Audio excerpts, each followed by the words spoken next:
It's a great day to talk hockey with Grant McCagg on HabsCast.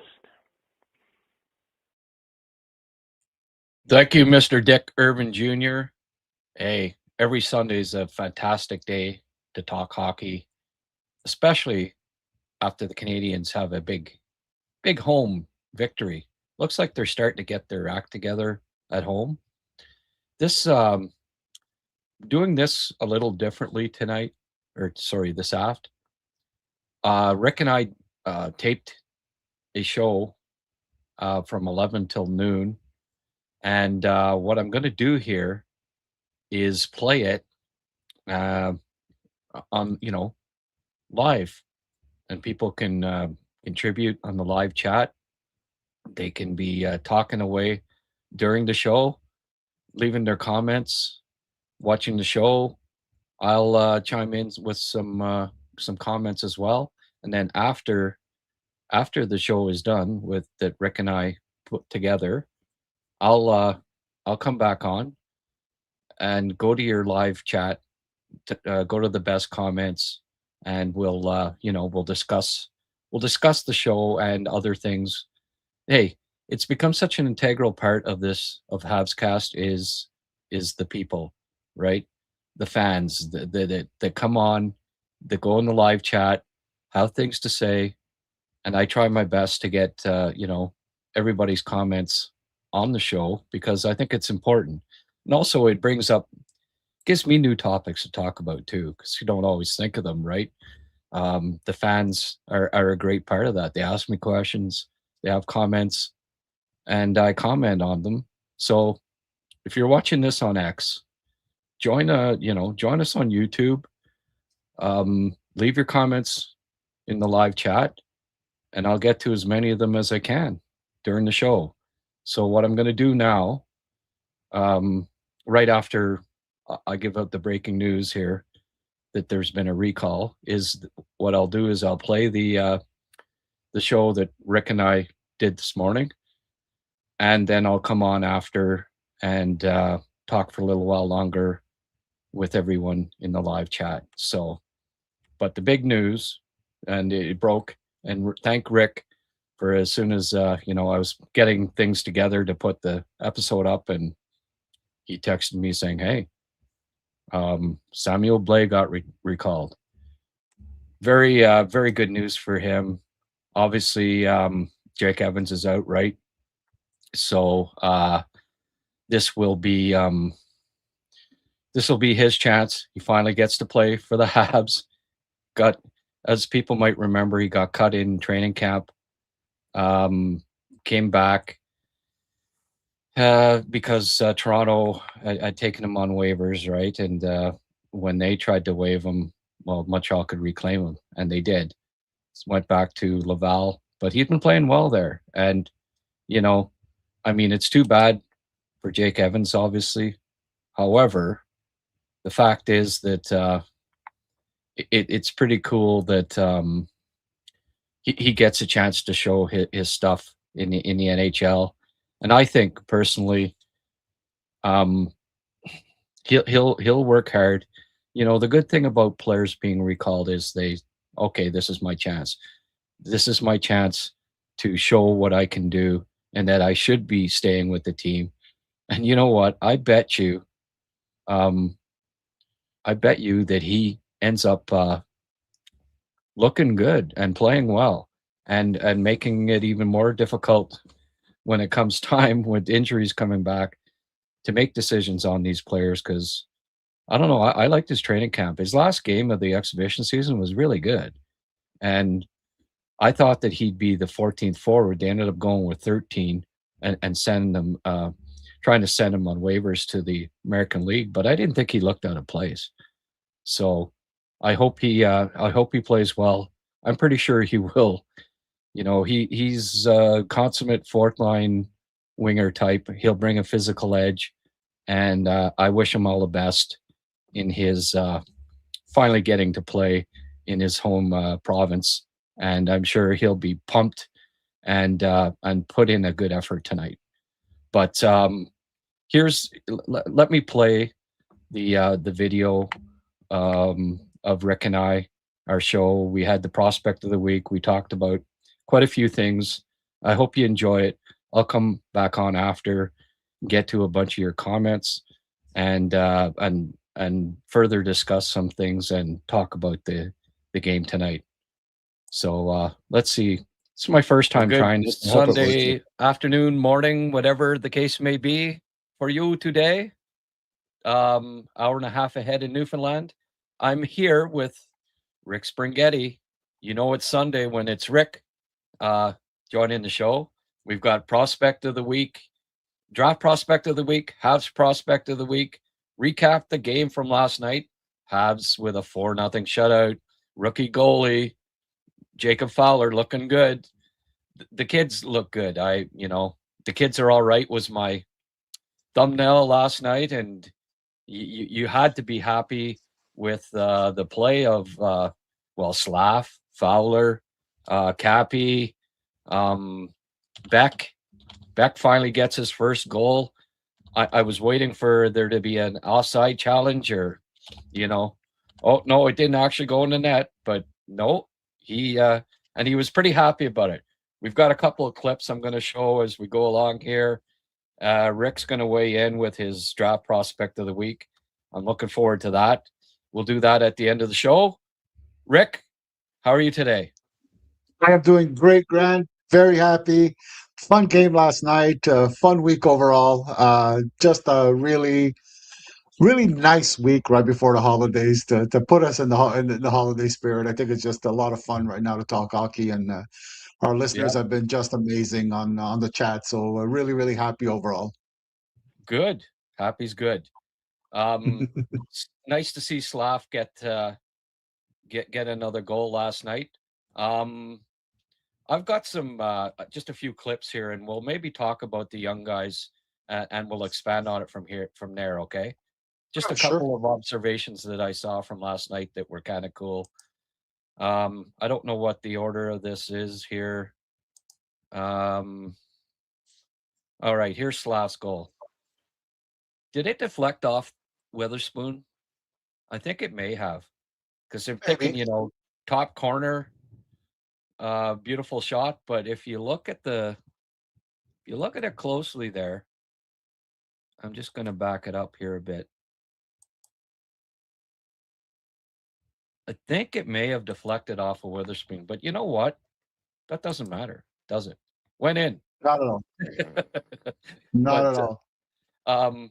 What was really cool here? Okay, here's Beck's. Now look at look how happy he was, eh? And then I thought that was a cool moment. The Kindle kid giving him some props, And then he gets on the bench. Look how happy he was, eh? Finally, he didn't do the hey, take the monkey off my back thing, but then what do you think of that pass by Cappy?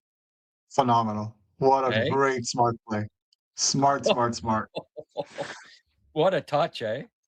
Yeah. There's you hear different things. First it was Cappy's soft, and he put that to rest. And he's he doesn't have much, goal scoring ability. Well, he's put that to rest. Playmaking, he can't set up plays. Well, I don't know. That looked like he had a touch on his passing there, Rick. What do you think of Cappy last night?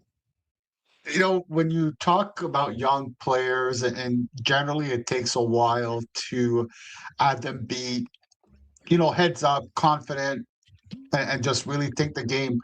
For a guy who's got less than a half season experience, that was a calm, relaxed play.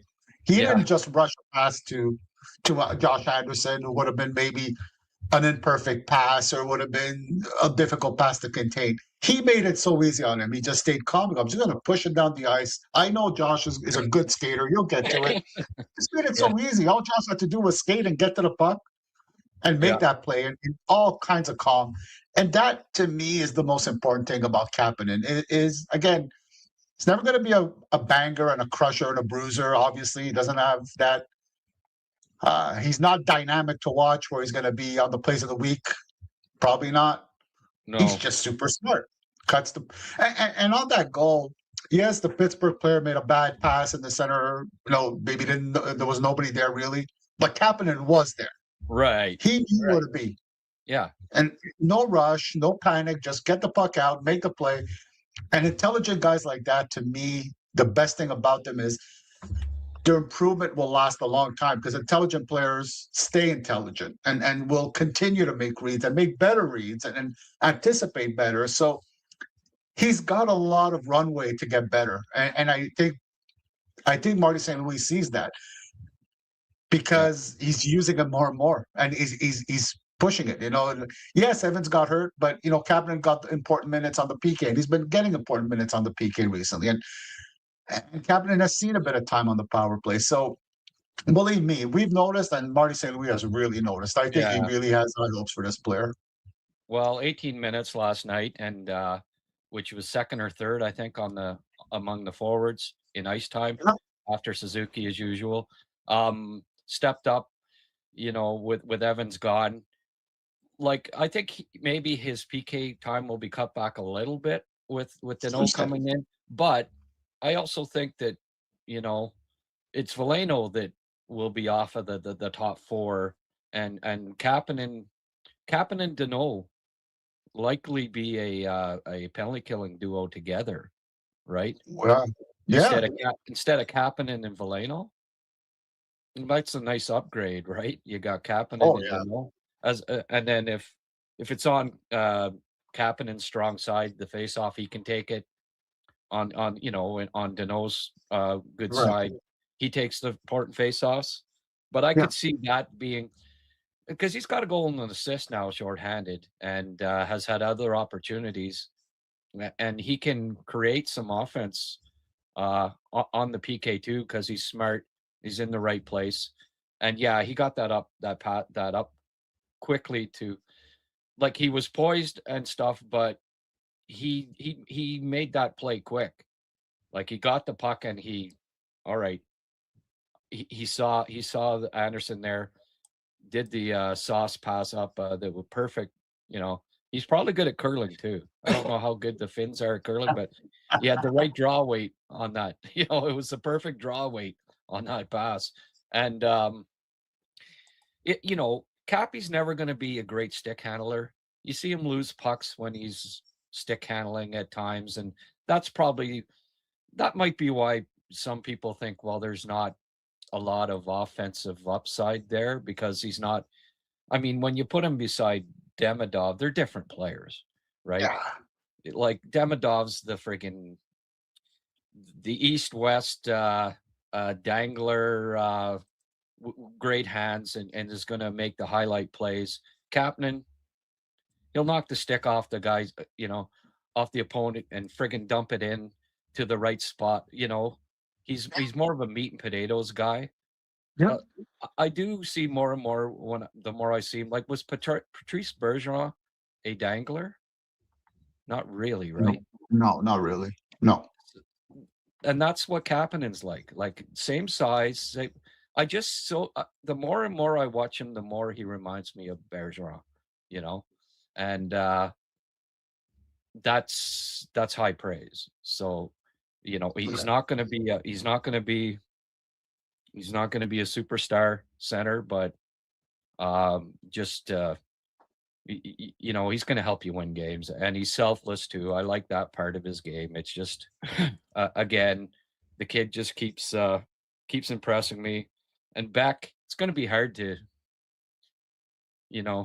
he's outplayed Texier on the whole over the last 4 games, I think. Even though Texier had those really 2 good games. Like, last night, Beck was better than Texier. The game before, he was better than Texier, I think. But Texier had those 2 really good games. I think what it is Texier can be inconsistent. And Beck, certainly on this call-up so far for me, he's not going to play a bad game, I don't think. He's pretty consistent. You get a consistent game from him. And that the problem with Texier in the past has been a little inconsistent. Like, if over the next few games before Doc gets back, if Beck overall looks better than Texier. Danault comes into the lineup. Who comes out between those two? Because it's probably what it'll come down to.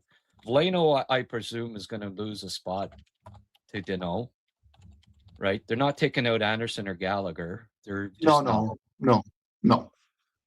It's going to be. Well, if Evans is back too, right? Obviously. Yeah. For now, I guess you don't lose anybody. Like Danault just replaces Evans, but then when Evans and Doc are back, who comes out? It's going to be there. I think there's still a bit of runway before the Habs have to make that decision. I think ultimately, unfortunately, because of Beck's age, he might be the one who's going to suffer, and it might just be temporary, right? Because Texier didn't sign a 3-year deal with the Habs. It's just until the end of the year. They might decide to just say, well, let's just keep the experienced guy. We have him right now. Beck could just go back to Laval for a short time, finish off some details, knowing that next year the option for him is you got a job to lose, buddy. That's the way we're going to approach it. The advantage long term with Beck, besides the age, is that I think you could play him on the fourth line a lot more easier than you could put a Texier. I think if Beck seems to be able to play up and down the wing very easily, but he's got some experience at center. I think with a bit more time in the NHL, I could see him shifting around and being a utility guy, right? He could play center, he could play wing, he could be your extra forward, he could be in the lineup. He's going to be the guy who's going to do a bit of everything. I think it's a short term, it might just be a contract waiver type situation, but in the medium and long term, I think Beck has got himself an NHL job with Montreal, and I think we're going to like it too because he's built a little bit stockier. He could win a little bit more battles against the wall. He's a little bit stronger. And again, if you're playing limited minutes, well, that's the kind of thing. And I could see him being really, really strong on the forecheck as he gained. He already is pretty good on the forecheck, but I could see him being a really solid forechecker. Pressure on the puck carrier, creates turnovers, gets the cycle game going. And I think in the bottom line, I really think that Marty St. Louis is going to like that. In the grind of a long season, it's a good asset to have. So, Montreal just soon enough are going to have an embarrassment of riches, and that's never a bad thing. Yeah. Well, then when Newhook comes back, that's when Texier's extra forward, probably, Mind you, if he goes back to playing like he did that 3 games ago when he was the best forward on the ice, it'll be tough. It'll be a tough decision when the Canadians are getting healthy. And that's not even talking about line A either, right? And then who knows? So it's nice that they've got like 5, especially a playoff team, you want 5 lines. You want to have at least 5 lines. The last time the Canadians won a cup, I think they used 6 lines, like 93 Demers. It was just they were interchangeable. Yeah. Oh, you didn't play that well last night. Well, we've got 2 guys to replace you, right? No, it's yeah. I mean, ideally, Beck's in there and Texier and Veleno are your extra forwards. Like in my mind, because Beck can play center. He can win more draws than Texier. Although Texier did play center last night after Evans got hurt. I did notice that. First time in 3 or 4 years that he did so. But the Canadians are going to have some tough decisions to make there. Tonight, someone was asking me, does Struble come back in? Well, you just got a shutout, right? You're not going to change one of your defensemen on a night that you got a shutout. No, and that guy seems to have found some decent chemistry with Ekstrom too. Yeah. Which helps. And look, I feel bad for Jaden, but he had a lot of games to really establish himself, and unfortunately, he wasn't able to yet. And that's the issue when you're not able to establish yourself, is that you could lose your spot. It probably is not. It's not going to be permanent. I'm sure that he's going to see some action soon, but right now, he hasn't shown enough to get himself that break, or that we'll give him a few more games to get his game back. He just hasn't shown enough yet. So that's the problem right now. I think Jagr deserves to stay in there. He's making less mistakes. That penalty in the first period yesterday was that was not a penalty to me. That play happens 1,000 times per game. It's Jagr. He gets called those calls every time. It's just So I think with that in mind, with the attitude he's had and the way he's upped his game recently, he's earned the right to stay in the lineup right now. So I think you don't make any changes, and I don't see that happening tomorrow. Only thing is, somebody's going to draw in for Jake Evans, who I was told is not going to be playing today officially. I saw somewhere on social media that he's not in Pittsburgh for today's game. Well, who do they have to call somebody up then? Dano's not going to be there, right? No, Dano's not going to be there either. I expect it's either Davidson or Florian who's going to be called up. I would expect. Yeah. I guess they had. Well, they're playing in Pitt, so they already did. I would assume. I didn't. Yeah. I didn't check social media. I was getting clips together this morning. But anyway, maybe someone can weigh in later. But yeah. Well, the thing too, like in Struvel's defense, he's been asked to play against other teams' top two lines, playing with Hudson a lot of the time. And Jagr and Engstrom have not been matched up against top lines. They're getting third, fourth line matchups because they're the third pairing and playing 11 minutes and stuff. So Struble, you almost expect him to make more mistakes up against better lines, right? Like top lines in the league. So you can forgive the odd mistake, but lately Jackie's been a little less turnover prone and been fairly solid. So for now, right, until he has the Struble game, Jackie's going to stay in. Engstrom seems like he's the fifth guy right now. And it's kind of Jagr Struble is the, hey, he's coming in and he's playing on the right side, and he looks okay on his offside, doesn't he? He does. He's another one who reads the play so well, and because he could get to the puck so quickly, he gives him an extra second to not make these mistakes that other people make in puck management.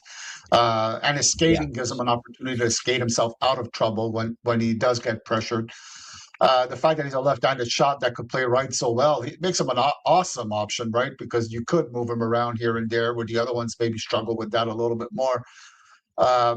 You got to be thinking, unfortunately, that Struble and Jagr must be looking at Goulet starting to skate on the ice a little bit, thinking, "Ooh, that's not looking good for us on the short term," because that's unfortunate. But again, for years, Montreal had no depth, and then now they have depth, and people are still worried now. But this is what good teams have. Good teams have good players that are not playing, right? That's the norm. Yep. But no, to get back at Engstrom, I just think that his skating just gives him so much time, and it gives him, because I think where Montreal struggle once in a while is when they get hemmed into their zone. They struggle to break that up, and it tends to drag on a bit long for Montreal, and I think Engstrom prevents that by getting to the puck quicker and moving it out of danger quicker. You spend a lot less time in your zone, and that's a big deal for Marty St. Louis. So, boy, what a find, what a draft, and what great development the Habs did on Adam Engstrom. It's just really solid all around.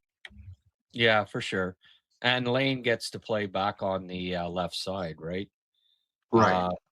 With Engstrom playing on the right. So, I mean, hey, so Lane's even better. Like, look out, he's on his natural side. Wow.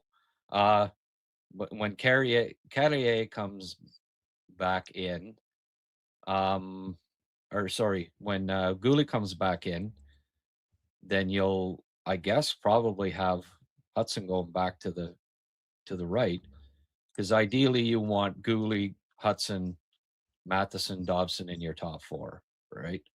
Yeah, and then it becomes Carrier on the right, and then it's between Engstrom, Struble, and Jagr for the other last spot.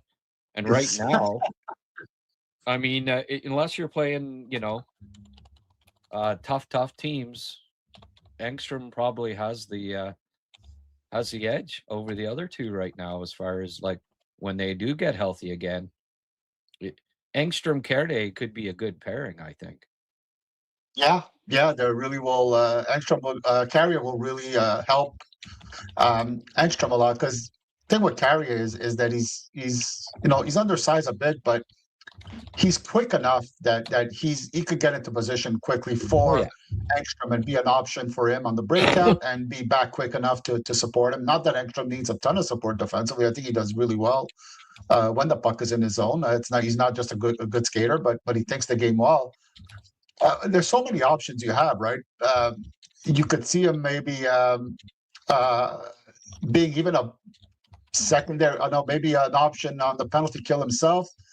If he's on the right side, maybe he's partnered in with Goulet once in a while too. I could see that as a possibility. Maybe you have, Carrier Goulet as a pairing, really focusing on defensive responsibilities, and maybe even try for a while and see how it goes with Hudson and Engstrom together, and just see how fast the puck gets out of the zone and how they could move it up the ice. And then you got Carrier and Goulet really being your top guys for every defensive situation, every penalty kill. They're their number one duo. I think they'd work well together, maybe. There's just so many options that you could really fluctuate as the season goes along according to the opponent. But no, I think ultimately you're going to have Hudson back on the right side to give him those minutes and really, because he's handling it so well too, right? You don't feel like you have to shelter him at all. Like, the more minutes you give him, almost the better he plays. He was awesome last night. That goal by Beck, my God, the play by Hudson was just brilliant. That was a good defensive and offensive play. It was just, you're watching a guy that's going to handle 24, 25 minutes pretty well, which is pretty amazing. Yeah. And, Gallia, here, kid, you're going faster than me. You take the puck, and just zoom down the friggin' wing and beat the player. Well, the thing is, Rick, I'd be a little hesitant about having Engstrom, Hudson as your second pairing, just from the fact of the physical standpoint, right, of those two together. I think Goulet ideally is with Hudson on the second pairing, and then you get Engstrom, Carrier, third pairing, not as many minutes type thing, right? I don't think Engstrom, you want to necessarily throw him to the wolves. Like, I know at this point anyway, I know Hudson is competitive, and it's not like, he's soft. He's the opposite of that, but he's small. Right. Yeah. So you put a small defenseman with a defenseman who still needs to get stronger, and from a physical standpoint, I think that duo against top lines would end up having some issues with heavy lines, especially. Right. Makes sense. So, yeah. But we have seen them together, and they're both such good skaters and smart. And they could, their transition game would be excellent. And certainly in a fast-paced game against a skilled team like Colorado or something in the finals, let's say, maybe those two together would work just fine, right? So, for sure. Looking ahead here a bit, but no. Yeah. And the thing too that we're not even thinking about is this is a short-term problem, because we still have Reinbacher to fit in all this. That's right. Yeah, that's right. And what's going to, they end up having three goalies. There's got to be moves made by the time Doc gets back, okay, they're going to have Veleno, Texier, Beck. They're going to have 9, Goulet and Doc back. They're going to have 9 defensemen. They're going to have 14 forwards, and they're going to have 3 goalies. Well, you do the math, that adds up to more than 23. Right? Oh, yeah. It's 12 and 14 is 26. Crazy. So there will have to be, Danault is going to signal moves that are going to have to be made by the Habs by, sometime in January. Like there's further moves coming here before the trade deadline, unless they try to send Texier to the minors or something. Veleno to the minors. I don't know that either of those guys would, at this point, would get through waivers. Maybe Veleno, but they're not on big contracts. They're on there's probably teams that would say, "Oh, he could help our fourth line or whatever." Well, especially if guys are injured, right? I mean, the teams might be faced with injury situations, and yeah. So they may lose one of those two guys for nothing down over the next month and a half. We'll see. And then they'll have to do something on defense too. They're not going to go with 9 defensemen. So yeah, I or 8. Unfortunately, 8, right? 8 defensemen, and it's still, but that's still 25. So they'll have to make a decision on goal and on defense, I think, unless you want to lose Veleno or Texier.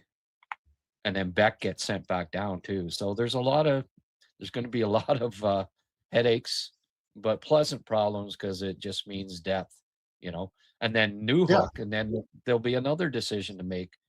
Line comes back, new hook.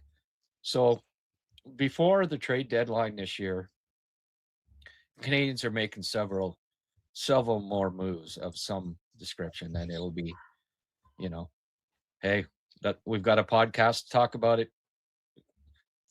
Yeah, but and maybe that's why one of the reasons too why that second round pick that he gave up for Danault was not a problem at all for Kent Hughes, because he's like, no, I'm going to get that second round pick easily back, right? I mean, I could move a lot of players and get a second round pick, right? That's not an option, and maybe I'm just imagining it, but maybe one of the reasons he gave, instead of giving up a player, he gave up that second round pick, was with the idea in mind that he said, I could get that draft pick back later, but this maybe gives me a bit of time to see if a star player becomes available for a big trade. Right.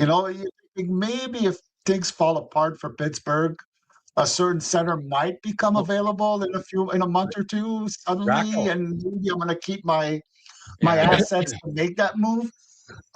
Maybe Kent Hughes was thinking far ahead here a little bit, playing what is the term, the expression, playing chess while other people were playing checkers there. Yeah. Playing Dungeons and Dragons when other people are playing Risk. Yeah, something like that. Yeah. So you're thinking like Rackle or Roste? Is that who you think of Pittsburgh? Oh, that's the guy. That's the guys. Oh no, I'm thinking Kevin Hayes or something like that. Right? Yeah. No, that. Hey, no. It's not out of the realm of possibility. And even Stamkos, I think, is still on the table.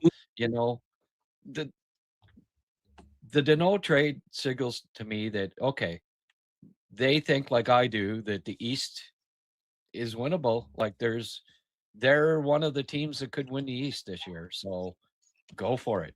Stay in the, they're playing so many freaking games with the condensed schedule. They got the injuries. They need a left-handed center that can kill penalties and take draws. They got them because they don't want to, like, a bad week and you can be back down in 12th, 13th place in the East. It's just crazy, right? So stay in the hunt here. And when the injuries come back, they've got a nice squad. They really do. The fourth line, just through osmosis, is going to trickle down here as they get healthy. The first line can compete with any line. The second line is solid. Third line's going to be really good with everybody back, and the fourth line can match up against anyone. So it's, I'm really looking forward to the rest of the season because the Habs are positioning themselves really well here. And I think also bringing back Dano, knowing that he's a guy who's going to fit in very, very well in this locker room. The players know him well. I think he got along well with everybody was important because Yeah. that third period block shot by Nick Suzuki, right? That's leadership, right? Your star player blocks a big shot when you're leading by a few goals. He's still doing it, and right after that, Joe Veleno, who's not known for his hardcore defensive game or blocking shots, blocks a big shot right after that. That's leadership to me, right? Because he's following the lead of what he's seeing. That's also very important because it's a young team, and I think Kent Hughes understands that there's something special being built here, and it's still coming together, and it's still going strong. So he's not going to just get anybody. He got somebody he knew would fit in right into this lineup. Yeah. And who's going to help on the ice and contribute off the ice too. So it's just a win-win in so many ways. Even more importantly, when you talk off the ice, like these young lads don't know which pizza joints to go to necessarily, right? And I mean, who's the authority, right? Still to know. So yeah. How do you think Galley feels? Do you think that they'll end up putting those two guys back together because they played so well together in the past? I would love that. I think it'd be fun. I think they'd be so. I could see them for now. The other member of that lineup to me would be Texier, right? I think that between the both of them, Texier is more of a mover, a puck, not a great skater, but he moves well, and he's more of a passer guy, a little bit like Tatar was. So you kind of get that sort of mini chemistry that they had, the same kind of players a little bit. He doesn't have the shot that Tatar had, but I think that makes sense for now, right? And I think there's going to be a comfort level for everybody involved. Gallagher must be so happy to have him back, and I think it's going to really re-energize him. So that's a good thing, also that people have to keep in mind. But Power Horse 2 goals last night. Do you keep him on the fourth line? Like I could see it being Anderson with Galley and Dano too. Oh, of course, there's options. And then you have Texier, Beck, and Veleno as your fourth line. Do you really want Anderson on the fourth line playing 8 minutes a game when he could be breaking out when he's on his game? He's more than a fourth liner. He deserves to be on the third line. And Dano, Gallagher, Anderson might be a hell of a third line, right? That's a good point. That's a very good point. Yeah, for sure. Yeah. There's options. I mean, there's so many options right now because you got a lot of players that could switch positions and switch roles, and they could. Yeah. It could depend from game to game who's hot, who's not, who's your opponent, what's your what are your matchups. I mean, they could move things around a lot, and good teams should be able to do that. I think it's a very good quality to have. So but I think you make a great point there. Gallagher, Anderson, Dano would be a lot of fun. I think they'd work really, really well together. Yeah. You're so right. Yeah, veteran line, right? That's been through the wars, and I mean, I guess Gallagher and Anderson are both right wingers by trade, but it's easiest move in hockey is to move from one wing to the other, position wise. Slaf, I a few things just caught my eye with him last night that we're seeing the boy become a man. I think he's going to wear a letter on a sweater someday. And here's just a few things that I saw last night that just left a really strong impression with me. Let's have a look here.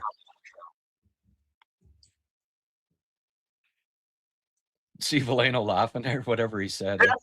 I want to see the come back here again and look at that too. And then Veleno, that one kills me. But this is right after his goal. Look at him. Before he used to have that silly grin, and then here too. All business, right? And then Marty even talking to him, and Slaf just kind of, who's directing things here, right? Like he's on the ice. He's becoming a leader at 21.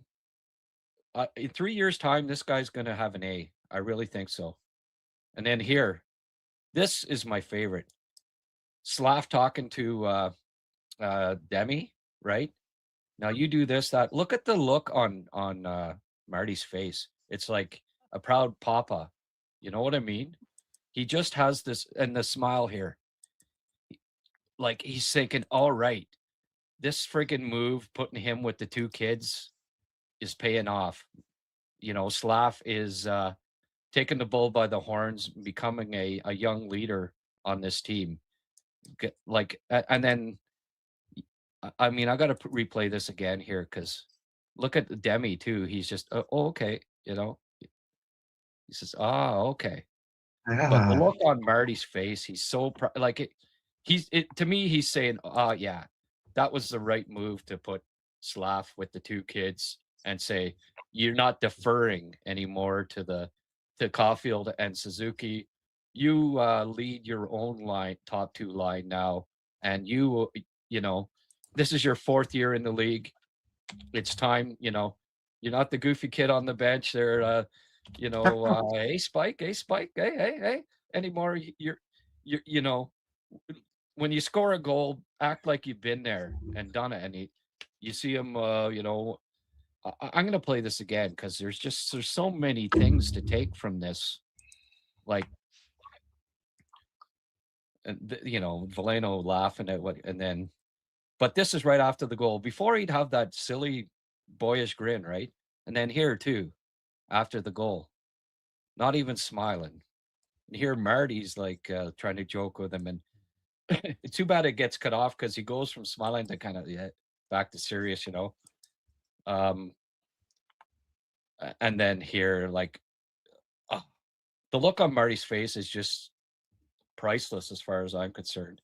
Like he's saying, okay, this move of putting Slaf with the two kids, he's taking the bull by the horns and becoming a young leader on this team at 21. Unbelievable. First of all, I commend you for finding those clips, Grant. That is just amazing content, really. I didn't see this beforehand there, so chef's kiss. That was brilliant. Yeah, I mean, I everything about Slaf, his body language, the way he plays, even on that goal, right? He created the turnover. Yeah, he did. That led to the goal. Then he gets into position. The shot might have been deflected, might not have been by the goaltender, but he has that confidence to wait an extra second, makes that play. He's not overthinking anymore. No. He's just making it happen, right? Marty St. Louis always talks about you got to play the game that's in the front of you.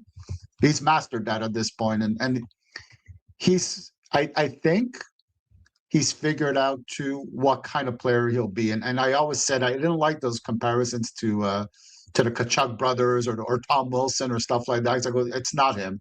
It's not like those guys have that personality, that brash. I don't think it's him. It's not in his style. What he's using is great skills, great reads, great reach, great strength. That's what he's doing. And he's become dominant. You can't get the puck off him almost. It's impossible. You got to double team him. He's still able to move the puck. He's making underrated passes. I think people forget how much of a good puck distributor he is. Excellent defense, positioning.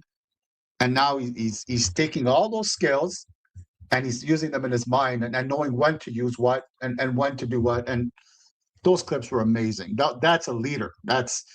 Imagine being Demidov and having somebody in your own age group give you advice like that. How motivating that must be, because I'm just 2 years younger than you. And you're like doing all this stuff and thinking like that. That could be me. I could be teaching a young Zarovsky or a young age in 2 years, right? And that's amazing. And that clip with Marty St. Louis' face, I mean, God, you could put that one online and just show everybody that look. You're right on. That's a look of somebody who said, whoa, this kid is thinking the game like I've been trying to get him to do. We've hit that plateau. Boy, what the future's so bright for this guy. Yeah, for sure. In his draft year, I threw this out a couple of times that there were some reminders to me that there's a kind of a Jaromir Jagr, type player here. Now, he's never probably going to ever be as big a scorer as Jagr was, obviously. But just the way, his size, strength, the way he protects the puck. Yeah. Like Jaromir Jagr, you couldn't get the friggin' puck off him, right? And he, as he developed, like at 21 years of age, Jagr was, he still had some evolving to do, and he became just a superstar. Maybe you could say a poor man's Jagr, or something like that. But that in that mold, right? Yeah. Closer to what a Jagr is than what a Brady Tkachuk is, I think. Yes. Maybe almost a combination of the two. Their best parts, because I think he's more prone to go out and want to hit and be physical than maybe Jagr was. So the best qualities of Tkachuk, as far as physicality goes, and then the puck protection skills of Jagr, right? Not Mhm. maybe as skilled as Jagr, and for that he won't end up being a 100-point scorer, perhaps. But I see a point per game future for him. Just the size, skill, physical combination, puck protection are all there, and he's getting shots through now. Yes. The key with that shot, I think last night, was it wasn't blocked. Before it'd get blocked, or he'd fan on it, or he's not gripping his stick as tightly when he gets a scoring chance in front of the net now. And he does have a really good shot. Like, you see it in practice, you saw it in his draft year when he had space at the Olympics and stuff. The kid has a really good shot, and as time goes along here and he becomes more and more comfortable, we're going to see more goals from the slot from him with his shot, but then also parked in front of the net and getting garbage goals, getting some pretty. He's got good hands for his size, the kid. And we're seeing that with him being put on this line, that he's possessing the puck more, and you're seeing more of the stick handling ability that he does have, that I saw in his draft year quite a bit, and made me made him the best prospect in that draft class. Although Logan Cooley came back, had a hat trick last night. Cooley's a damn good player too, So Right. Hudson, Cooley, and Gauthier, and Slaf. That at this point, those four have kind of distanced themselves from the rest. Yeah. And then you've got the Shane Wrights and stuff. Yeah. As it's shown. Montreal have two of those guys, That's so right. we're happy. Yeah. Glare all you want. They made the right choice in passing on Shane Wright, who is on pace for something like 16 goals. Would you have said in his draft year, well, before the age of 22, he won't have 100 points in the NHL? And that's what he's going to turn 22 next month, and he won't be. He's not going to be close to 100 points in the NHL. Like, people weren't predicting that. They thought he'd score 100 points maybe in his second year alone. As a 19-year-old, he's he's finding the adjustment a little tougher than maybe he thought it would be. Not saying that he can't still be a second line center, but I see Catton passing him, Beniers. I think his future's second line winger or third line center. Slaf, it's fair to say his upside's a little higher than that. So. Oh yeah, for sure. I agree with that, and I think we had seen that. I think people got excited for a 16-year-old season, but the one thing the Habs always look at is upside, and they want players. I think they value players that are improving, that have a lot of runway to improve at the age of 17. I think they're very, very weary of getting guys that have big seasons as 16-year-olds, knowing that might be an early peak, right? They don't value that. Yeah. No, you've got to, and it happens with players. Joe Veleno is a good example. Like he Right. plateaued at 15, right? And just Yeah. never really he matured physically sooner than other kids. Patrice Cormier was another example. Remember Yeah. how good he was when he was 14, 15? And people thought, oh, here's a future NHL star. But he was bigger than everybody else and more mature. And then other guys caught up, right? Yeah. And then they kind of plateaued physically at a younger age. It's an important part of scouting, and scouts put a lot into that. Colby Barlow is another example, right? Kid had a friggin' beard when he was like 17, and you know he was physically mature, and scouts would say to me all the time, I don't know how much better he's going to get. Like he's good now, he's scoring a lot of goals, but he's physically mature, and there's not a lot of upside potential there to go. And now he's in the American League and struggling to find his way. Not saying he won't, but a kid for a kid that was like a 45 goal scorer in his draft year, Yeah. you know, the expectations at the time would be, well, he'd be in the NHL now and scoring 20 goals. So it's an important part of the evaluation process when it comes For to sure. scouting. Yes, for sure, for sure. And those are the hard decisions. That's why sometimes when people get drafted and you say, look at the numbers and you go, well, they don't seem so good for a 17-year-old. And then you kind of say, well, look at his usage, look at his body type. All these things are kept into consideration, and it's a hard skill it's a hard craft to draft, and that's why the Yeah. best that we respect the best so much. Yeah. Well, like a guy like, the team that drafted Jake O'Brien, he gets cut by um, by the U20. Don't panic. Yeah, The kids got to mature still physically. So, yeah, and, next year he'll be at the friggin' World Juniors and he'll be great.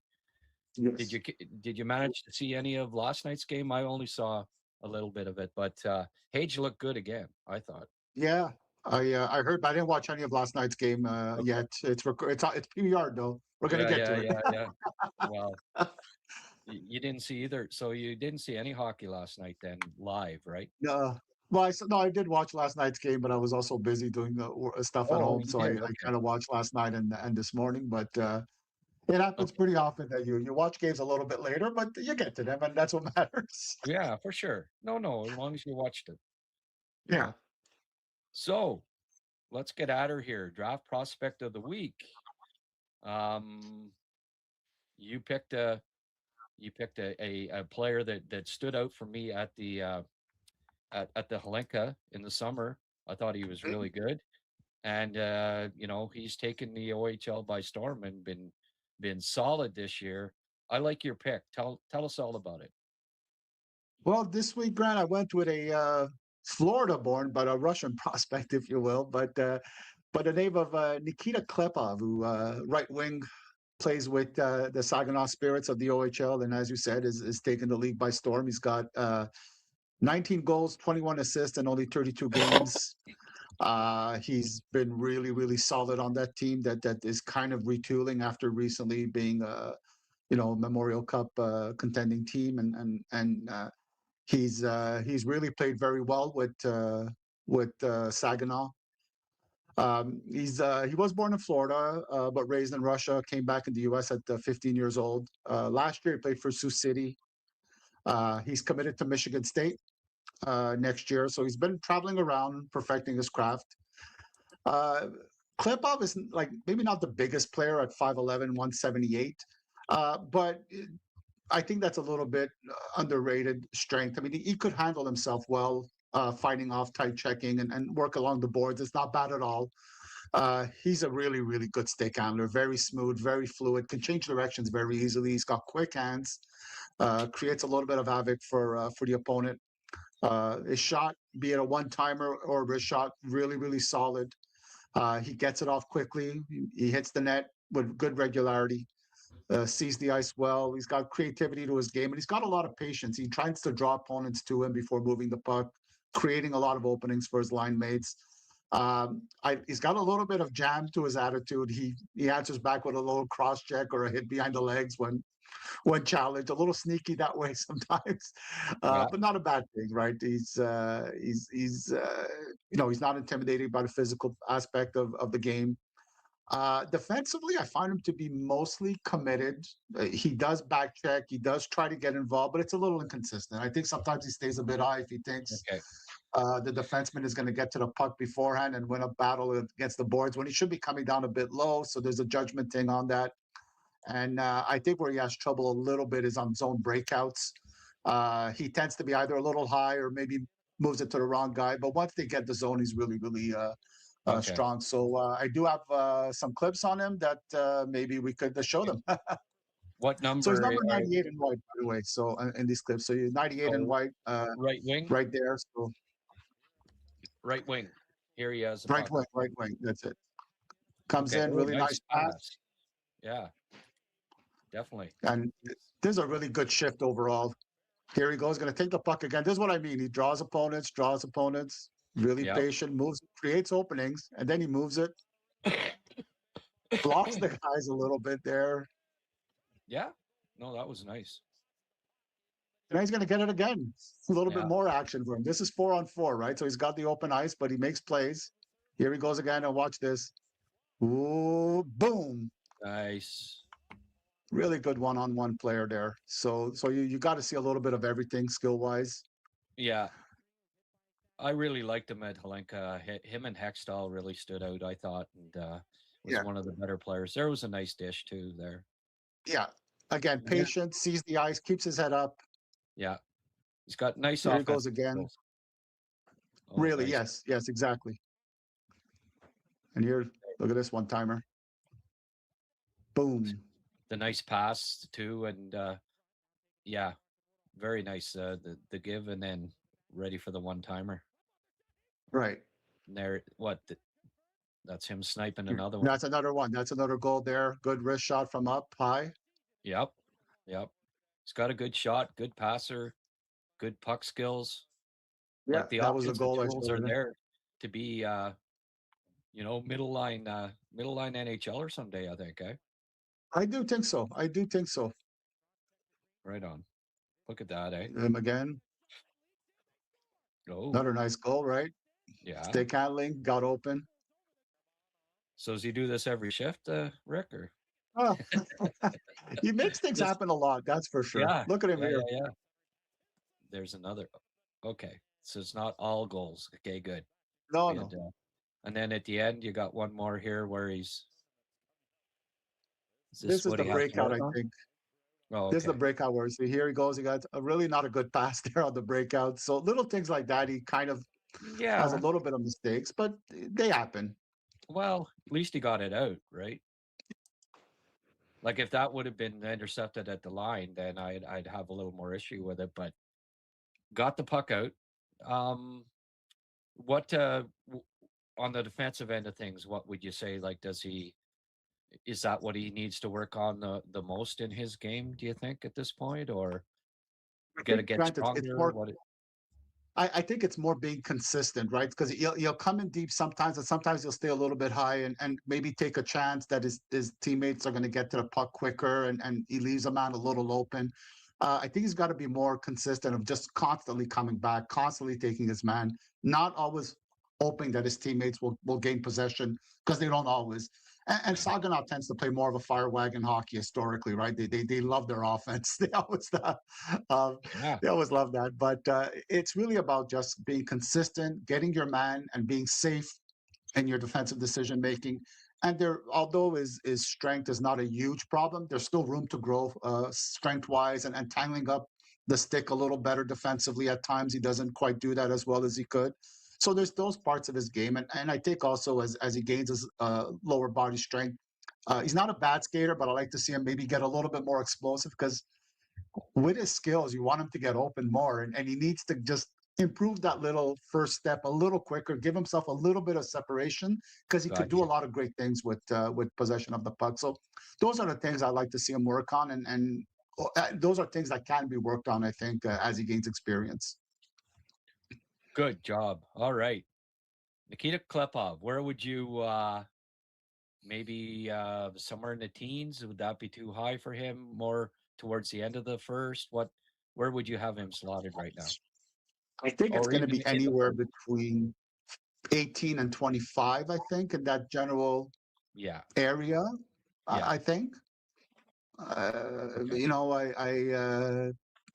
I think it's just going to be about him staying consistent. And you know, I put this video together Friday, and yesterday he scored 2 more goals. So it's staying consistent, right? He's producing, so that's a good thing. And I think if he just shows that throughout the whole season Yeah. and really stays consistent, I think he might get more towards the 15 to 20 area, just because he's got the skills that, you know, second line all day. To me, the skill level is there, and what he Yep. does Yeah. is very transferable. He's not overpowering opponents, as we talked about earlier, right? Because he's physically more developed. It's skill, it's Yeah. intelligence, it's seeing options. So that's where I think I could see him going between 15 and 20 by the time the season is over.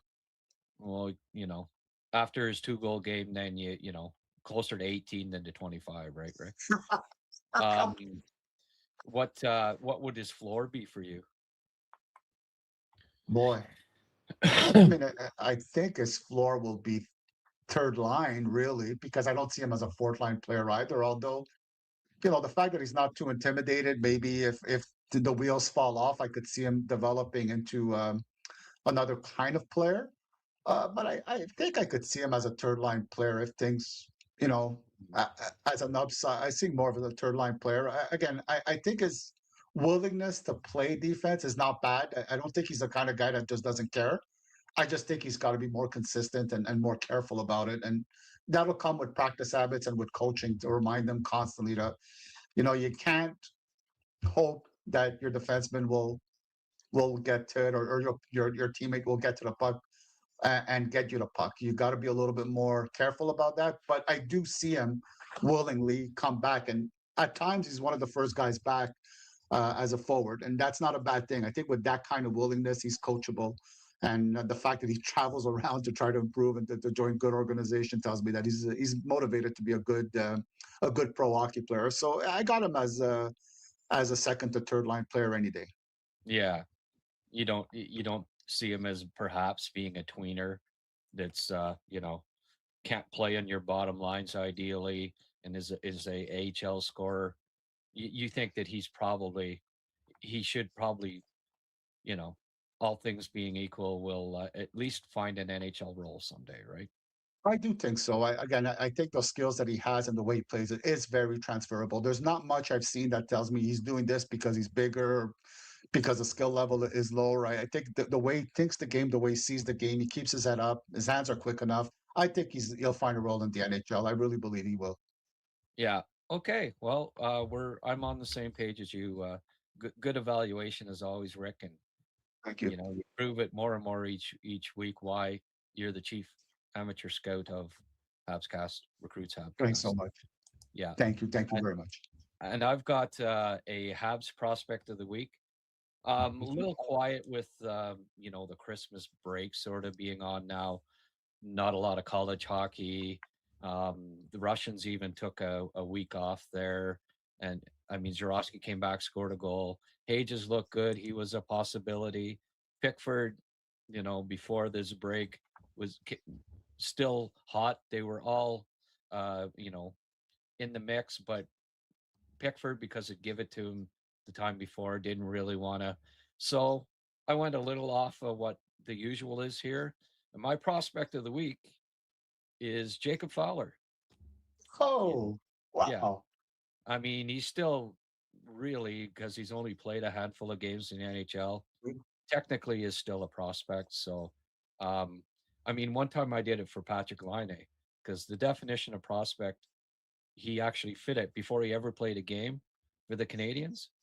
He was a prospect for the Canadians because he got traded for. So my show, I can do what I want, right? Yeah, right Nobody's gonna on. fire me for it. Nope. My prospect of the week is Jacob Fowler, 21-year-old kid, gets called up, gets a shutout last night. I put together a video of his all his best saves and it got flagged by YouTube and content copyright. I guess one of the clips was more than 5 seconds. It was 5.5.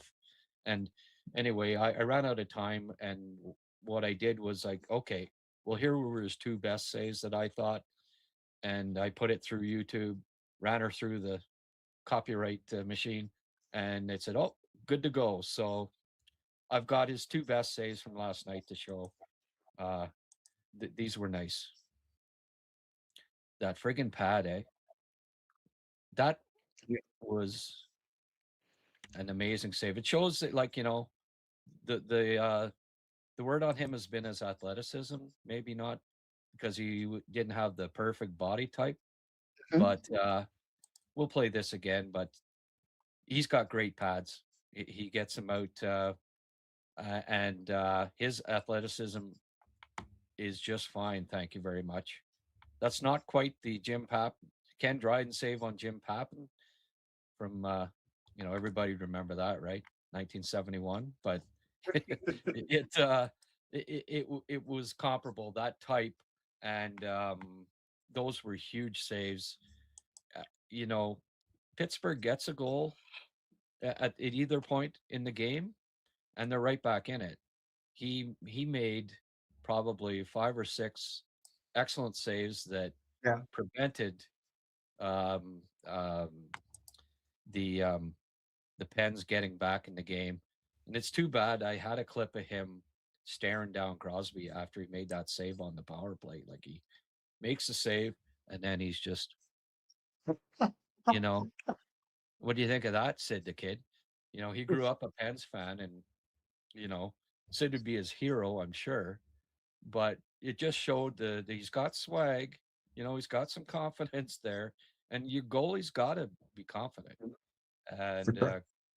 Fowler, that to me, again, last night was a body language. Like the most biggest impressions I got from last night, as you saw by the Slaf clip, and I wish I could show the Fowler one, but um, just the body language.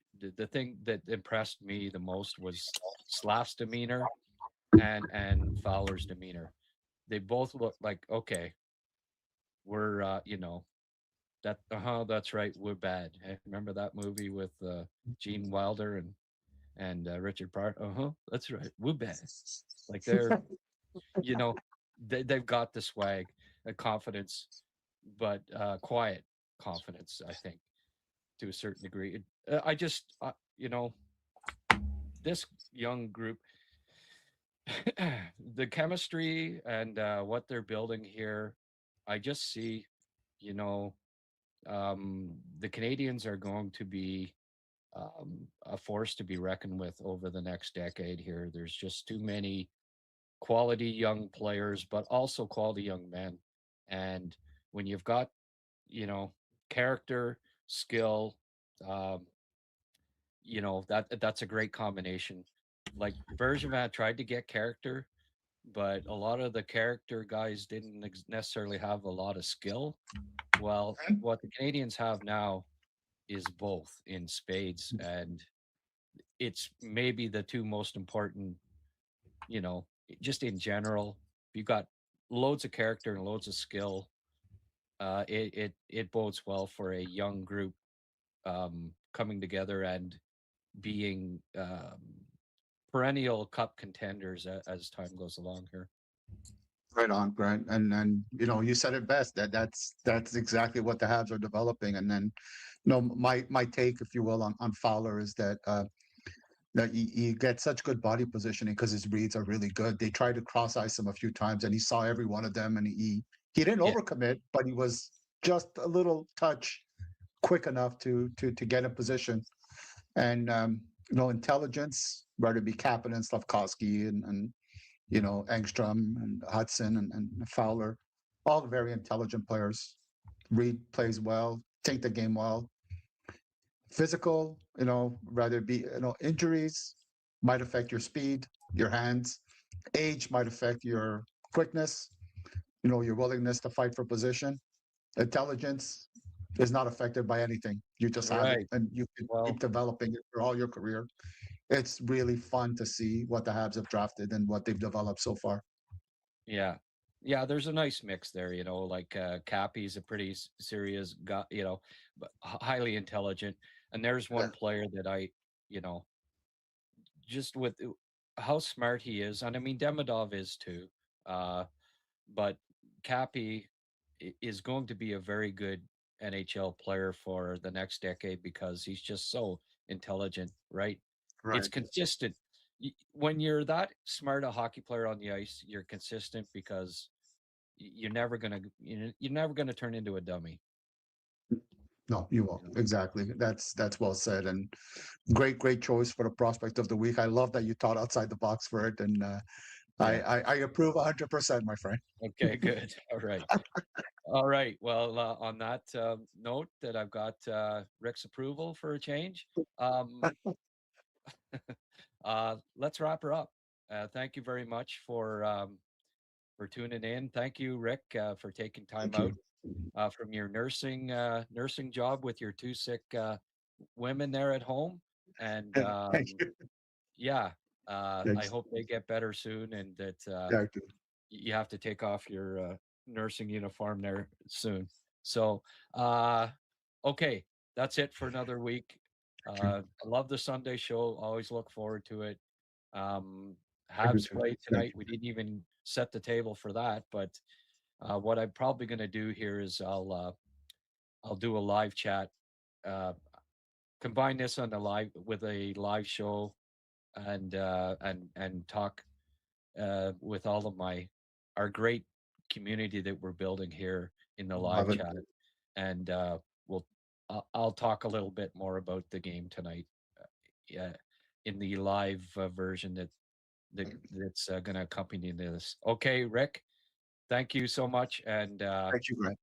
are you going to see the game tonight or? Yeah, well, definitely. I'll be watching. I got a nice setup for tonight's game, and I'm ready, Okay, and I'm looking forward to it. okay, sounds good. Thanks, Rick. Have a Thank you. pleasant day.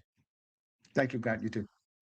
It's a great day to talk hockey with Grant McCagg on HabsCast. Well, there you have it. That was my pre-tape show with Rick. Hope you enjoyed it. I've got I had a lot of people chiming in here on the live chat, so we'll go for a little while on the and I'll make some comments on a few of the things that people were saying here.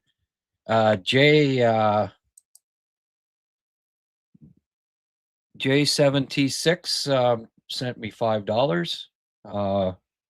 Geez, an hour 10 into the show before got a contribution today. That's I'm getting spoiled, I guess, eh? But I was starting to wonder if somebody was going to donate a little coin today. And yes, J7T6 came through at the 70-minute mark. I appreciate that. Hey, I didn't have to do too much work the last hour. Just kind of sit back and rewatch what we had, what Rick and I had discussed earlier. I appreciate that, and it's always neat when a new listener feels that it's worthwhile to contribute to the cause here. I really appreciate it. Mark, thank you both for another great show. Hey, it's always my pleasure. I guess Rick wasn't able to join the live chat, but he did tell me, after he sent me the news, and thank you, Rick, that Sammy Blais been called up. Hey, he'll play tonight, I'm sure, right? Because they won't have 12 forwards if he doesn't. So I suspect he'll be in the lineup tonight, and he'll be. I think he'll be a solid contributor. But Rick did mention to me that he's going to. I'm going to do a post game show. I don't know. The young lad might be home early tonight, and I might let him. It might be on the couch tonight, just so he can have the game room here. He's been working every day. He works at the LCBO, and busiest time of year for those folks, right? So probably let him have the dungeon here, his gaming room, and I'll likely do the post game tonight on the couch. But pleased to announce that Rick will be joining me for a bit at least anyway. So thank you very much. Here's a 279 Uncle Evernoob. There's a new name. Thank you, Uncle Ebenezer Scrooge. You're not Ebenezer at all. You're contributing to the cause here. Thank you very much for the donation. It's much appreciated. But for the Marty Slaf clip. Yeah, I don't know if how many people noticed that last night, but I kind of keep an eye on the bench. I think it's important. You get some, I think you get more from watching what's going on the bench with the little the camera shots that you get there than you do in post-game interviews, right? Because people just say that they just say crap and go with the standard, and I don't necessarily glean a lot from post-game interviews really, but I think there are things that you discover, and just like Slaf on the bench there being serious, and Marty coming up, and it used to be Slaf doing that with Marty. Now Marty's the one that's and Slaf all serious and stuff. You see the maturation of a young man, going from a teenager to, okay, this is my 4th year in the league. It's time for me to start taking that next step. And we've had a fellow weighing in, Nas 26, who's saying, oh, Patrick Holmquist, Matthew Nyes, John Leclerc with Montreal before, as what better comparisons than Jaromir Jagr. And hey, again, as I explained in the in my explanation, I explained when I was describing how he reminds me of Jagr. And as someone pointed out, even Jagr has admitted that he reminds him of himself. So, this isn't out in left field. But I saw it in his draft year, and it's starting to emerge. Guys his size take a while, just about every instance. Yes, Jagr was producing earlier. Mind you, he got to play with the likes of Mario Lemieux. If Juraj Slafkovsky had played with Mario Lemieux the last 2 years, you know how many points he'd have scored? He'd have got more points. Let's just put it that way. So, and that era too was higher scoring. So there's those factors. What I'm saying is he's never going to reach the point levels of Jagr, one of the greatest scorers of all time, but there are extenuating circumstances there, like playing with Mario Lemieux, like it being higher scoring era, right? No, he's not as skilled as Jagr, and Jagr's a Hall of Famer, all that stuff. Who knows with Slaf at this point, but you have to keep in mind that he's only going to be getting better here. Guys his size that are figuring out the NHL, and we see it this year, we've seen blossoming. Well, it's only going to be, the point production is only going to go up over the next 4 years. I do believe, comparing him to Patrick Holmquist, there's no comparison there. He's a lot better skater, a lot more skill than Patrick Holmquist. He's a lot closer model to a Jaromir Jagr than he is to a Patrick Holmquist. And as far as just comparing him to John Leclerc when he was with Montreal, he's already got more points. He had 50 points at 20 years of age. John Leclerc wasn't playing in the NHL at 20. The 22, he was what, a 30, 40-point scorer in the NHL? Slaf, his passing and puck game are underrated. He's a good playmaker. And as time goes along here, I think he'll be a 40-plus assist guy every year. Maybe by next year, but certainly within a couple of years, I think 40 assists a season minimum for him as he reaches maturation here. And goals, I'm not exactly sure, but somewhere between 25 and 40. I think he can be a point per game guy in his prime. And then with the other things that he brings, is that in Jagr's realm? Well, on a average year for Jagr, and when he wasn't playing with Lemieux, yeah, close. But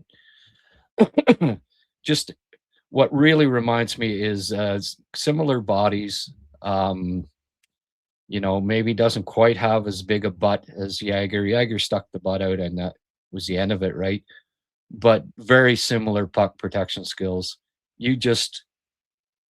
Slaf, when he's 25, you're not going to get the puck from him. He already can't. When he circles out to the blue line now and he protects the puck, there are very few guys that can get it from him. And that's only going to get better as he gains more and more confidence. It was a stroke of brilliance for Marty to put him with the young guys and say, hey, do your thing here.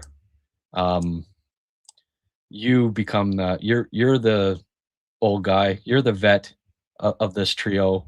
Go out and stop deferring to the Caulfield and Suzuki and start to carve your own path here. And Slaf, you can just see the maturation process is, this year has been quite noticeable, and I think he's just starting to scratch the surface here.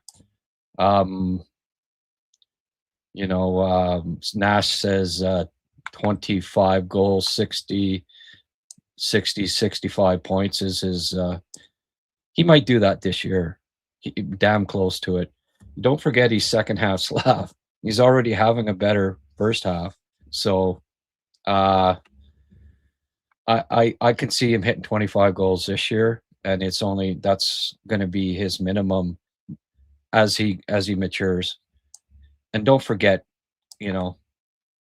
he's playing with players that are only going to be getting better too as time goes along here. And maybe, down the road, if Jarosky or Hage ends up supplanting one of the others, well, it's because they're damn good, even better. So 3 years from now, he's going to be playing with better. Like even Suzuki and Caulfield are still going to get better as players. They'll be in their ultimate peak in 3 years' time. And so will Slaf. And so will Kapanen. And so will Demidov. The start of his prime period. And 3 years' time, Hage and Zarowski will be really good NHLers too. He'll have Hudson feeding him on the point. He might be freaking setting up Pickford for 10 power play goals a year. Slaf, I really think, is going to surprise some people with how many points he's going to put up in the future. 50 points at 20 years of age for a player his size.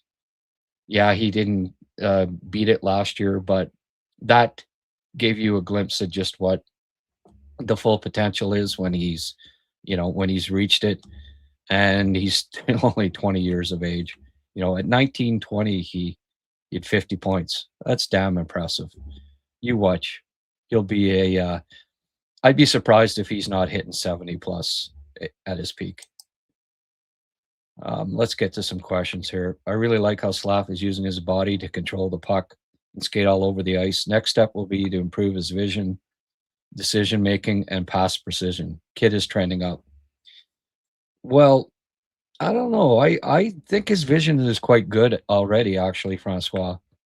Sometimes he, he has this thing where he rushes the pass, and sometimes it works out great, and sometimes doesn't because he, maybe rushed it, right? But I've seen very few players that when they get the puck on their stick can pass it off instantly, and sometimes it's right on the stick. I think even his teammates aren't expecting it sometimes. That is an indicator to me of good vision. I think he's got very good vision actually, and it's the decision making sometimes. Yeah, maybe it's not great, but we've seen clear progression in his decision making with the puck over the past couple of years, and especially over the past couple months. You're not seeing a lot of. He's not making the poor passes, especially in his own zone, that he was guilty of last year at times. In my opinion, at least. I think Slaf can be more playmaker than Leclerc. Yeah, absolutely. He's got more vision than Leclerc. I also think better puck skills, and you'll see again as this keeps. I saw it in the Olympics at 17. He scored a couple of goals that were just like he can. You're going to see dangles from him as he keeps gaining confidence here with the puck. That are going to he'll get some highlight reel goals over the next decade. You watch. Some people are still scared that Reinbacher is not yet in the NHL. Oh wow, no. But lots of elite defensemen need 3+ years to get to the NHL. Morrissey, Fox, Bouchard, Lacombe. Yeah. Thomas Harley. I always bring up that name. You can go friggin' Larry Robinson at Reinbacher's age wasn't in the NHL. Is there a better example? 6'3" defenseman that became a Hall of Famer? No, it takes time. And don't forget, don't forget that he's missed a lot of action over the last year. So no, there's well, look at David Juracek. He's back in the AHL. Mort Seider needed a couple of years. Simon Edvinsson needed a couple of years in the AHL. They played more games in the AHL than Reinbacher has before they were ready. No. Defensemen take longer, and big defensemen from Europe take longer. Big defensemen from Europe that missed almost a full season take even longer. It's just a matter of reps for him, but he looks good. He could step in right now, I think. So they're not rushing him, and that's another. On some teams he'd be called up, and maybe they'd say, "Oh, well, he's already in the NHL." Well, Montreal's not rushing him. Nas, if Slaf can be 25, 65, they'll take it and be happy. You know what? Just like me, they're expecting more. You don't draft a guy first overall, be happy with 65 points. They expect more, and I'm pretty certain that they'll get it. When at 19, you get 50, and you're a big guy, if you do the projection of guys that at that age, the big players that got 50 points, like Rantanen, he didn't even get 50, I don't think, till he was 20, 21. McKinnon was only getting 50 points at 20 years of age, No. Give him time, and I'm telling you, you're going to be surprised, pleasantly surprised. I think 65 will be a bad year for him in a couple of years. I can't see them sending Fowler down with just getting a shutout. Who's saying that? No. And what I hear, he's going to be. I think Hughes said that it's going to be after Christmas for before they bring back up Monty, and that's the right decision. I said that. Like, hey, they've got a good goalie coach in Marco is a good goalie coach. Keep him there as long as they can. I'd say the 2 weeks. Laval doesn't play a lot of games now, so they can keep him 14. I keep him there 14, and I said that at the outset. Evaluate the other two guys as much as you can here, and try to make a decision. Okay, are we going to go with these two guys, or are we still going to try to get Monty, to be one of the two goalies? And they're going to give these guys a full opportunity, because right now Monty's game is not as good. You got to go with your best too. When you're in a friggin', that high up in the standings and have a legitimate shot of winning your division, you don't mess around. You play the best. You play the best players.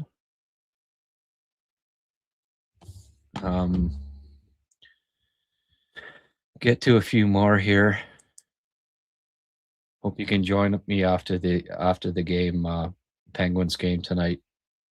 If they win tonight, I guess they're probably is Detroit. I haven't seen the schedule. Let me just get that up here.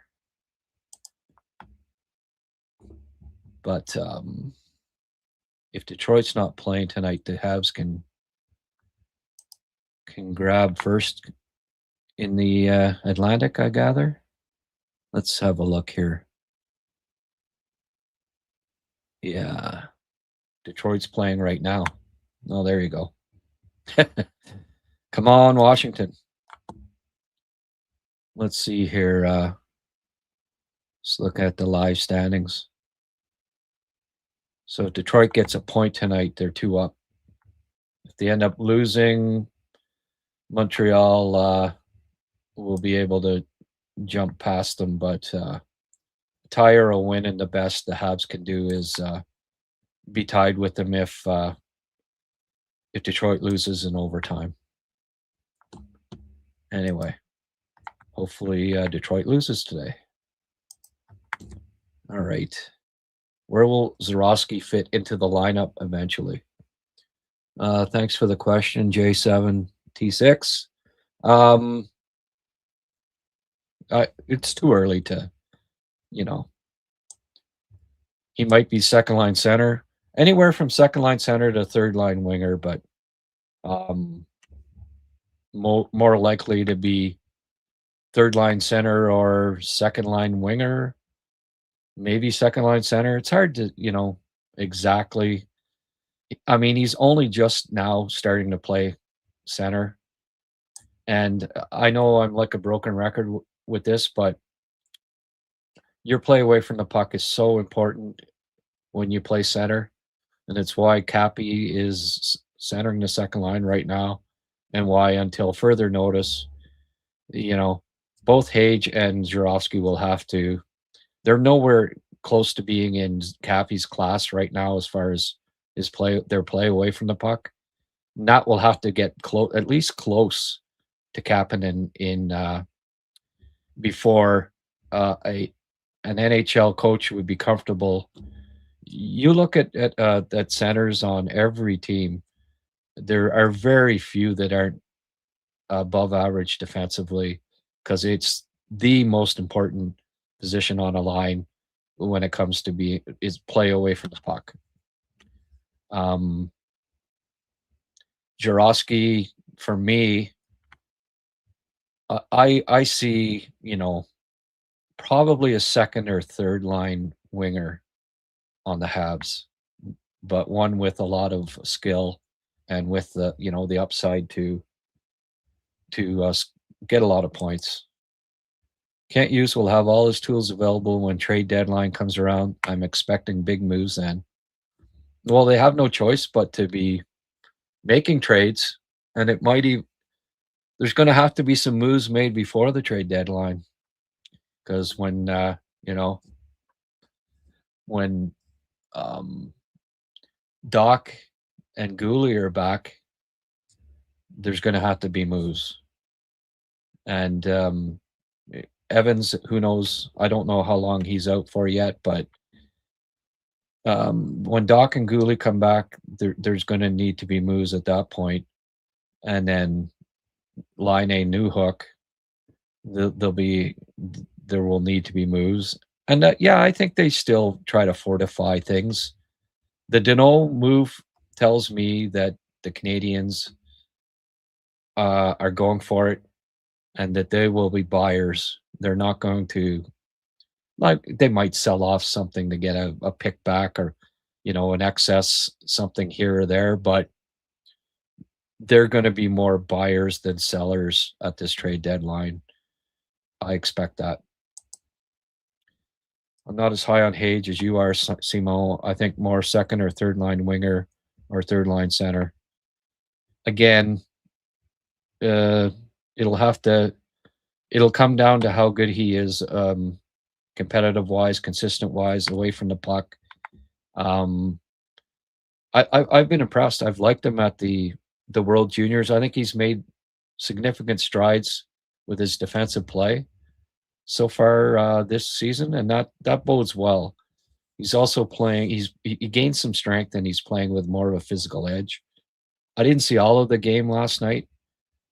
Unfortunately, the replay was at 1 in the morning, and about 1:30, I ran out of steam, so I caught about a period of the game. But I liked his play on that goal. He had another good chance, and I thought his line was playing better than McKenna's line, and Iginla, actually, I hope maybe now that they keep those three together, because McKenna, I don't know. He's still, it's his draft year, and not typically, you still got some things to learn when it comes to the World Junior level. It's just such high caliber hockey that, he might be best served just staying with Iginla and Martin, and that might end up being the Canada's best line. I thought they outplayed the Misa line last night, what I saw. Finally, get my wish suggestion to call up Blais. There you go, Casanova. Well, you weren't alone. I said it in more than one podcast that I thought I was hoping that I expected him to be called up. Mind you, I'm glad that they did call up Beck, because he's looked better. He's looked better at the NHL level than he did at the AHL this year. And sometimes, and I agree with Rick, like you mentioned, you play with better players. Sometimes some guys are better when they play with better players, and that could be the case with Beck. You go from playing with Philip Meshar, to playing with third line NHLers. It makes a difference. That's a proud dad face. Yeah, did you not? You saw that, eh? It's exactly what I saw with Marty when he's looking. There's Slaf being the vet to Demidov, the teacher. To me, it just, Marty was saying, okay, I made the right move putting Slaf down with Demi and Cappy, and it's paying off. Slaf is maturing before my eyes. That's what I saw.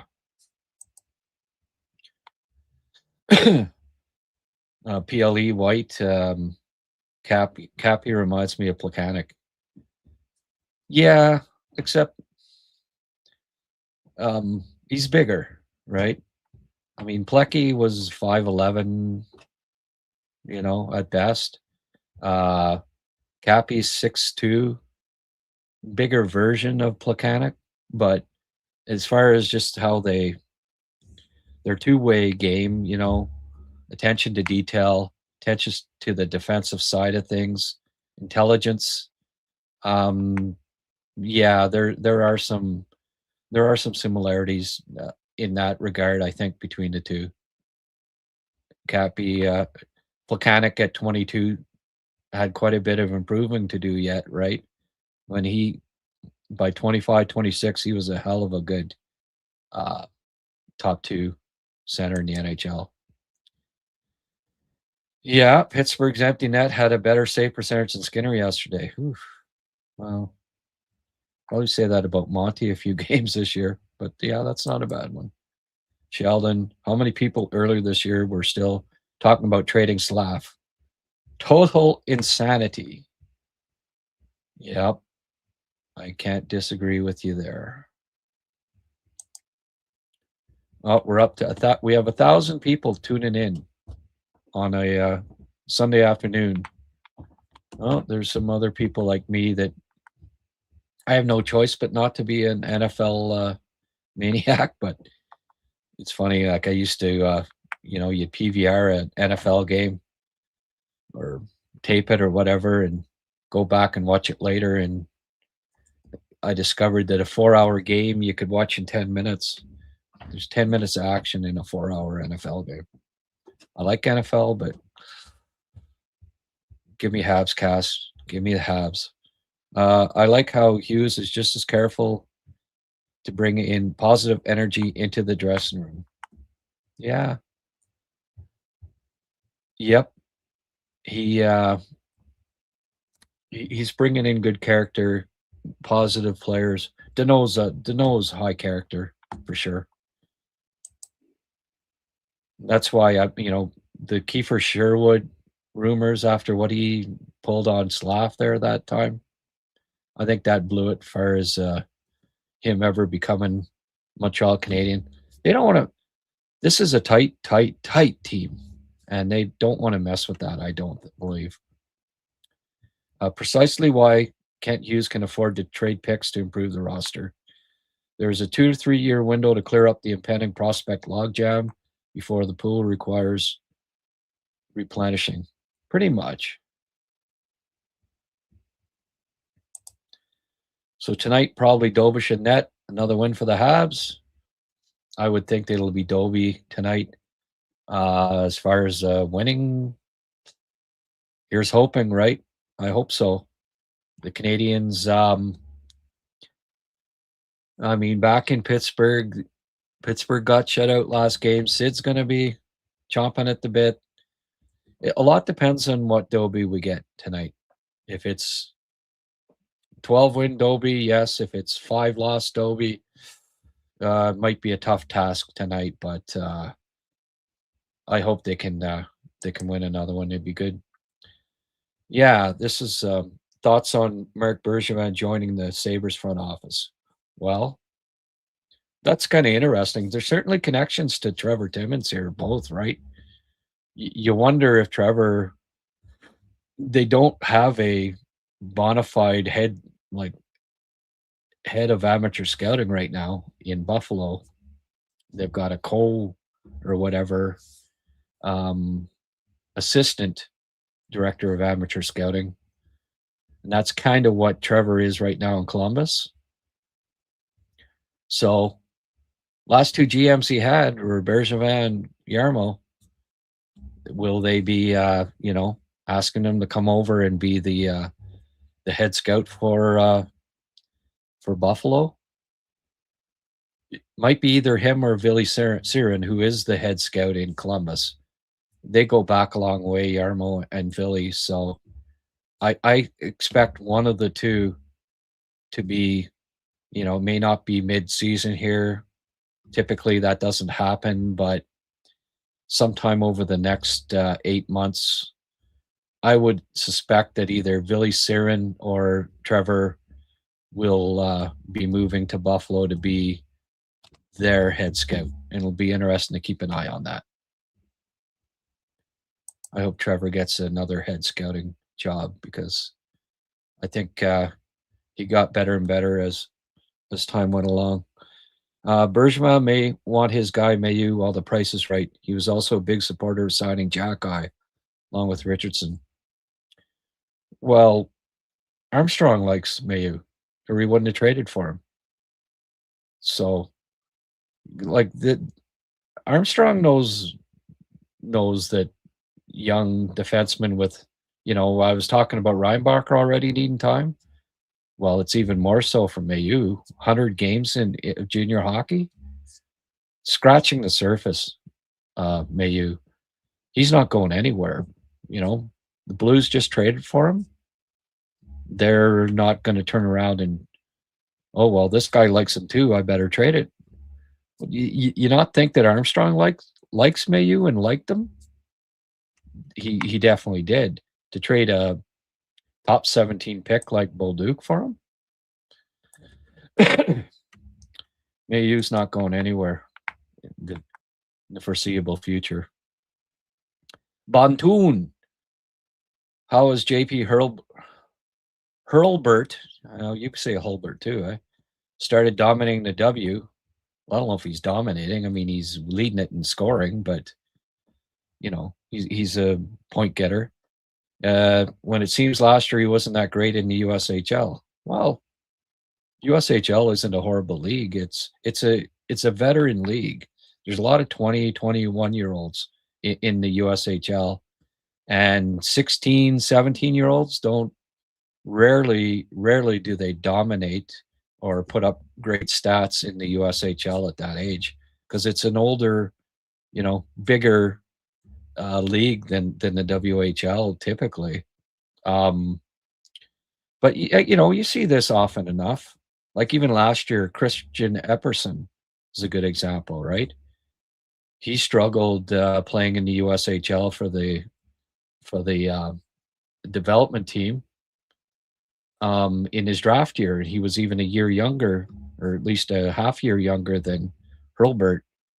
And then he goes to Saginaw and he went undrafted in his first draft year, goes to Saginaw, 80 plus points, and gets picked fairly high in the draft the next year. So there's just an example of, that there's not a lot of players at 16, 17 that are dominant statistically in the USHL. Johnny Golden, you do a great job, Grant. It's really appreciated. Oh, Johnny, I and you're probably the most complimentary poster that I have on here. You're a nice guy, Johnny, and I do appreciate that you come on here and are kind. You're a very kind man, and I thank you. I thank you for being a supporter and hanging out and watching all of these HabsCast. It's appreciated.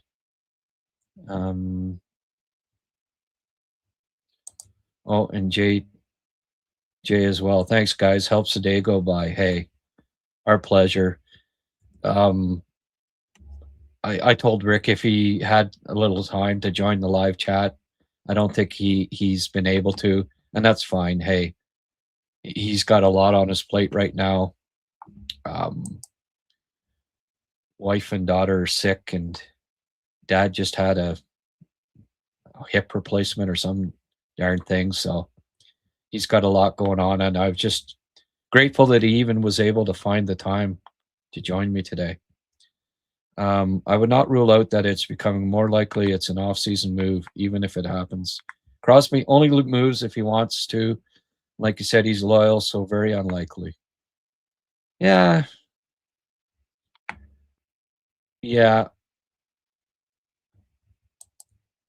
I think Mario talks him into staying, but we'll see.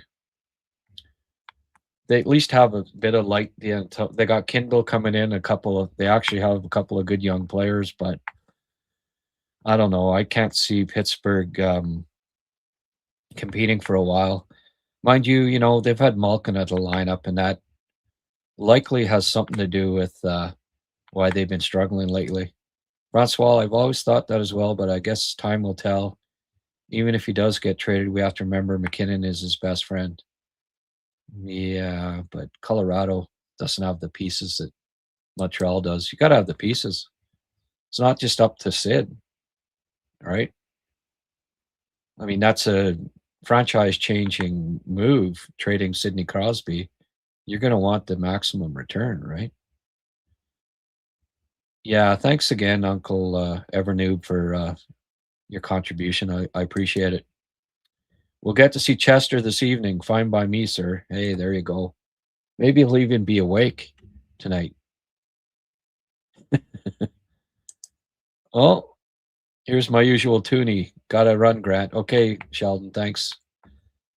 Thanks for the toonie. And Mark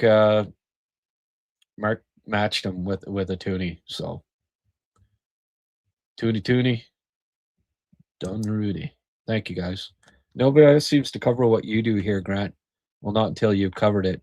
Great eye for the game all around, sir. Okay, thank you. Slaf is a beast. Great chemistry with Demidov. Yep. They seem to be finding chemistry for sure. Jacques Lachance. Hey, Jacques, you showed up. When I look at highlights, I rewind so often to be able to see what the others are doing without the spotlights on them. I saw Florian so many times on others play, and I saw the small things he does. Yeah, he's going to be an NHLer, I think. He's pretty smart. Slaf is going to be much better than Leclerc. Well, I don't know if he'll be a much better goal scorer, but there's more pieces to his game, I think, than Johnny Leclerc. And don't forget, like, Leclerc got to play with Eric Lindros, right? You know, he was just an unbelievable talent center. So, you know, Johnny Leclerc doesn't become a 50-goal scorer playing on the Canadiens with the centers that they had in the same era. Slaf has to grow into his body. Big guys indeed take longer, it seems. Took Keith Primo a bit till he hit his stride. There's another good example. There's lots of them. On Hull's podcast, he said anyone who played with Oates could score a ton of goals. Then he said, doesn't say much for me, does it? Yeah. Hull's quite a guy. Oh, Hull. Hull had one of the best one-timers of all time. He's just being humble. Brig. His release and ability to find an open spot and get open. But it didn't hurt that he had one of the best playmakers of all time. They were a lethal combo, those two. Kalasusa. Kevin Stevens had back-to-back 50-goal seasons with the early 90 Pens. Yeah. I mean, there were some inflated stats there. Again, it's product of your environment, right? But the Montreal Canadiens here, 2 or 3 years from now, Slaf's going to benefit from, like, the Canadiens are going to, I think, are going to be a juggernaut. So Slaf will benefit from that too. Like, how many points is Lane Hudson going to be getting when he's 24? Is he going to be a 100-point defenseman? It's possible. Well, somebody's got to, be in on that 100 points, and Slaf will be one of the beneficiaries for sure. Demidov, I think Demi's, has 100-point potential. Well, whoever's playing with him is going to, benefit from that too. So Slaf, 65 points is absolute bare minimum that he'll be getting in a couple of years, I think. And I see the potential in part because of the players he'll be playing with. I see his potential at being an 80-plus guy, 80 to 100 points. I think in good seasons for Slaf, that's not an unreasonable expectation. At worst, 70. I could be a little optimistic. I tend to be when it comes to the Habs. Certainly more so than pessimistic. Hey, you got to have hope, right? I saw so much rise in Slaf's play. It's going to be scary for the other teams if he gets a chip on his shoulder. Oh, I think he sort of already does. Clifton tried to handle Slaf last night. He looked like a rag doll. Yeah. I hear you. Hull was a great trigger man. His one-timers were nearly unstoppable. Oh, one of the all-time best. Maybe the best one-timer. Second to Ovi, maybe. Just fantastic.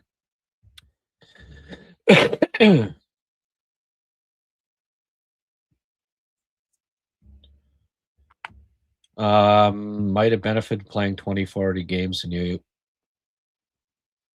again, Francois, look at Rantanen and another, he's right on schedule there. No, this is all good. It doesn't matter that he didn't have 20 more points last year or something.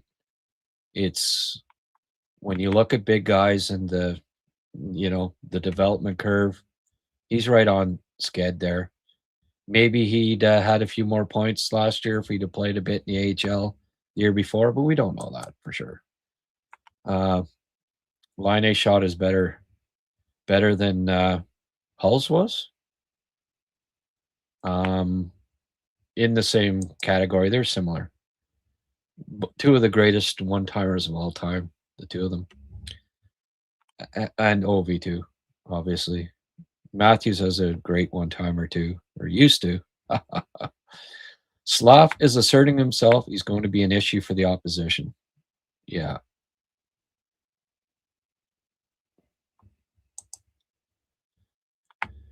I don't want Slaf watching Brady Tkachuk video. He'll never be him. He should watch Jagr, Draisaitl, other big frame skill forwards, puck protected net drive. Yeah. Well, a little bit of a kind of a combo thing, right? But yeah. Enjoyed the Slaf clip. I know you're a busy guy, but I bet there's a lot of guys like me who like to listen to podcasts while they commute.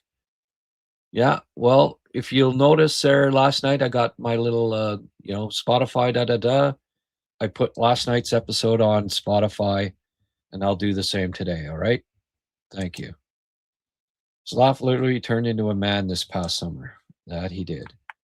Medano on defense. I can't seem to think of a comparable for Pickford. Oh, his shot is incredible. Absolutely. Just so accurate. Do you think the emergence of Dovish and the goalie of the future Fowler waiting in the wings might have eroded Monty's confidence? No. I just think Monty's having it has nothing to do with anybody else. It's all Monty. I don't know because Monty. It's just Monty himself. Different sticks, different era, but hot dogs, Hull's slap shots were. But hot dog Hull's slap shots were nuts. Yeah, no. Masterclass move putting Slaf with the kids. I agree.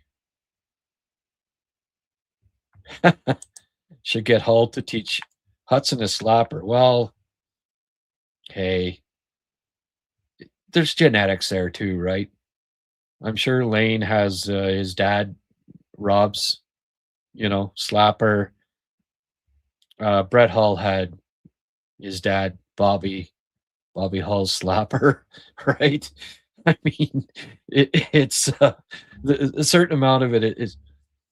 If you don't have a good slap shot by the time you're 20 years of age, you're never going to have a great slap shot. It's just that's not something you can practice it till the cows come home. To a certain extent, you either got it or you don't. You can improve it a bit, just like you can improve your skating some, but yeah. Not something you can really necessarily teach somebody in their 20s. Beck seems to be progressing also, seems more confident out there. Good to see him finally pop one. Port Hope, Ontario. Is that where you're from, Tommy? I interviewed Owen a couple times back when I had recruits. I did a couple of podcasts And then also the one I used to do with Shane, and we had Owen on, and serious kid, serious about. I mean, this guy was this Elastic Player of the Year 2 years in a row, and if he wasn't just like his girlfriend said, what would he be if he wasn't? He'd be a doctor, right? Listen, I've got like 1,000 people watching on X. I'm gonna pack this in pretty soon because I've been at it 2 hours, but pop in and ask a question or leave a comment if you want to be heard. Should get Hult, yeah. Bouchard still can't play defense. Yeah.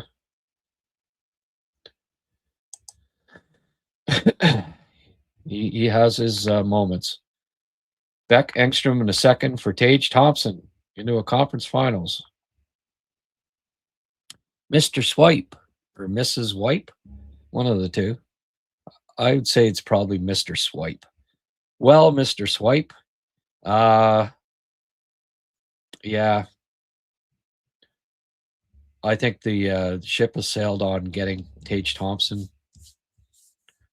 I don't like Buffalo's got new management here, right? Buffalo's an undersized team to begin with. Don't see that making sense that they would trade their biggest guy up front. All the young guys that they've picked, Osland, Benson, Hellenius, Rosen, et cetera, all undersized. So Kulich, Quinn's like average size. So I don't think Buffalo has any intention. And Buffalo's coming, like they're not out of it. They're in the race. They're not trading Tage Thompson. They could make the playoffs. So,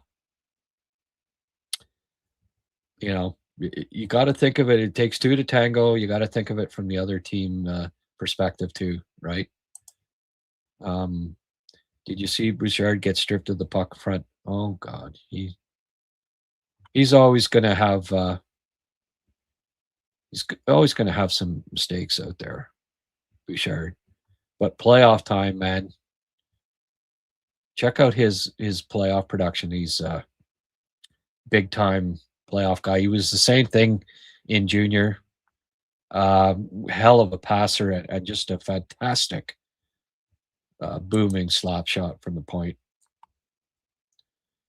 Yeah, well, that's the other thing. It's not enough for Tage Thompson. First of all, they wouldn't.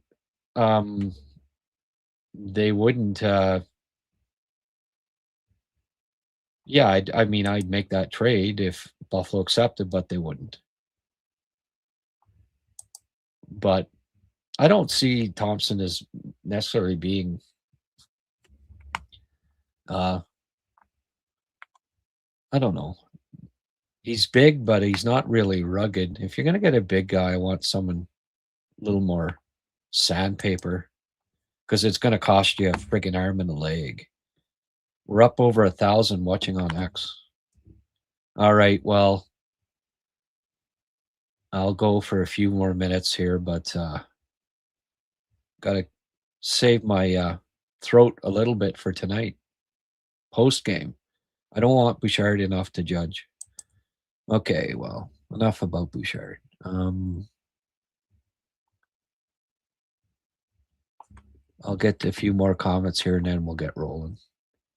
I want to take Chester out for a walk.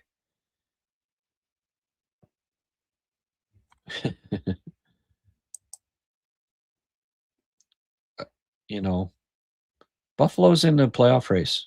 They're not trading Tage Thompson. Skinner sells the puck for me, just skates the puck tape to tape straight to a saver at the goal line. Oof. All right, well, it's mostly Bouchard and Tage Thompson talk here. Pedro for school president. Hey, Pedro. Thank you, Grant. Well, thank you.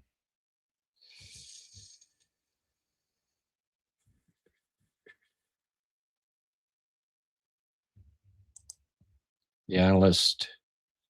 Good job. Thank you. Thanks for watching. Any other Plekanec played with Jagr, that's true.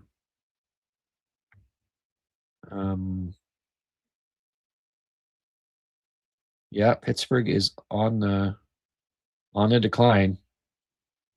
And it's kind of coincidental with Malkin being injured too. I don't think that's too coincidental.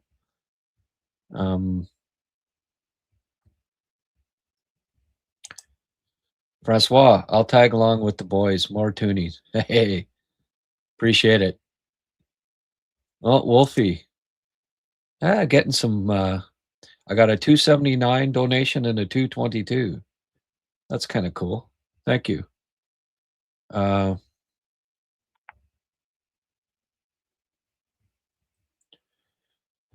Face red, smiling live. Good day, Victor. Go Habs, go. All the way. Please hit like and subscribe. Dad has his dad's clapper too.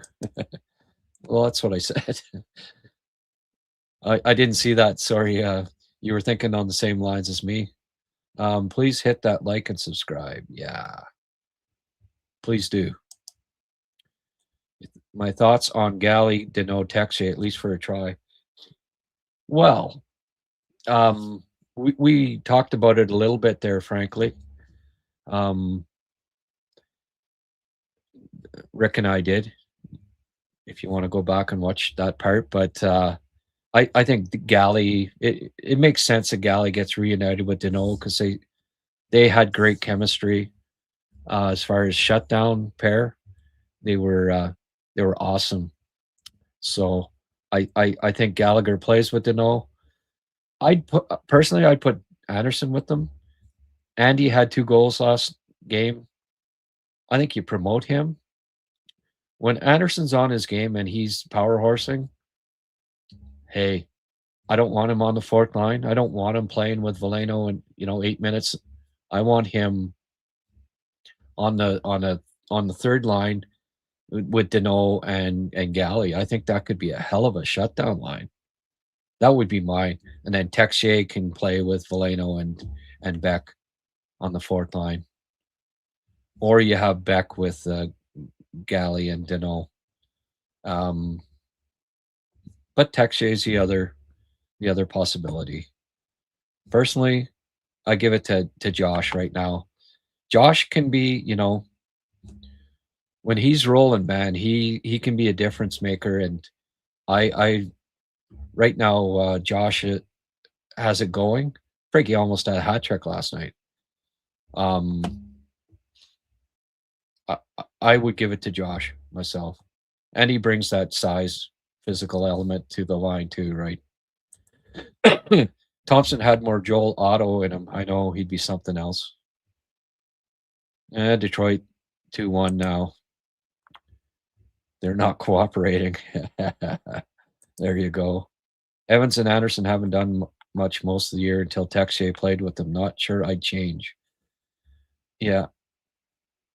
But Evans is out though, Francois. So, by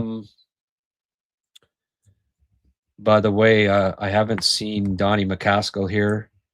Don, if you do watch, I didn't get an email from you, so I don't know. You said that you emailed me. I never got it. So try that again. Grant at HabsCast.ca. Try sending me an email again if and when you see this. If you don't see this, hopefully I'll see you tonight. Post game, I'm doing a post game after. Sorry I missed you and Rick talking about. Hey, no worries. All right. That's it. I gotta go give Chester a walk there. It's been a couple days, so freaking busy. Thank you everyone for tuning in. Another fun Sunday with Rick and everybody on live chat. I appreciate the donations as always. hopefully you can join me and Rick after the game tonight. I'll see if Sailorman Blaine is also available. Maybe he can come on for a bit, but absolutely pumped about the young talent that the Canadians have, their maturation, how they're how Slaf's becoming a man. I think he takes the next step, and it is second half Slaf's going to be a lot of fun to see. First half Slaf's been good. Can't wait to see second half Slaf this year. All right, thank you everyone. Have a great day, and hope to see you tonight. Bye for now.